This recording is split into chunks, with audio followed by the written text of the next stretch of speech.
दिल्ली में भारत के विदेश मंत्री श्री जयशंकर अपने दफ्तर में बैठे थे। सामने टेबल पर अमेरिका से आया एक पत्र रखा था। पत्र की भाषा भले ही औपचारिक थी, लेकिन उसका संदेश सीधा और कड़ा था।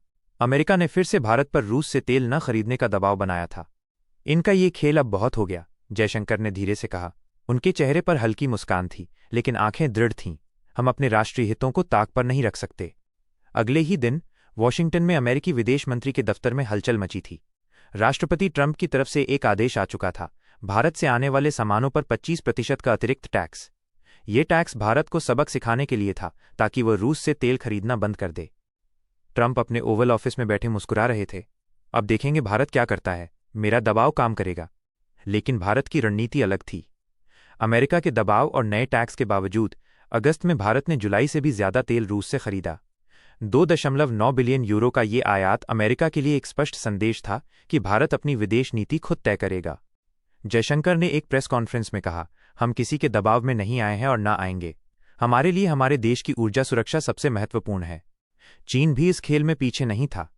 हालांकि उसने जुलाई के मुकाबले अगस्त में थोड़ा कम तेल खरीदा, लेकिन वो अभी भी रूस से सबसे ज्यादा कच्चा तेल खरीद रहा था। ट्रंप ने यूरोपियन यूनियन से भी बात की और उन्हें भारत और चीन पर 100% तक का टैक्स लगाने के लिए उकसाया। लेकिन यूरोपियन यूनियन के अपने हित थे। वे समझ रहे थे कि इस तरह की व्यापारिक लड़ाई किसी के लिए भी अच्छी नहीं है। भारत और रूस के बीच व्यापारिक संबंध मजबूत हो रहे थे। रूस से केवल तेल ही नहीं, बल्कि कोयला और अन्य उत्पाद भी खरीदे जा रहे थे। भारत ने कुल 3.6 बिलियन यूरो का जीवाश्म ईंधन खरीदा, जिसमें 510 मिलियन यूरो का कोयला भी शामिल था। इस व्यापार ने भारत को रूस के जीवाश्म ईंधन का दूसरा सबसे बड़ा खरीदार बना दिया। अमेरिका की व्यापारिक रणनीति काम नहीं कर रही थी। भारत ने दिखा दिया था कि वो अपनी राह पर चलेगा, भले ही उस राह में अमेरिका जैसे ताकतवर देशों का विरोध ही क्यों न हो। ये कहानी केवल तेल के आयात की नहीं थी, बल्कि एक स्वतंत्र और आत्मनिर्भर भारत के उदय की थी।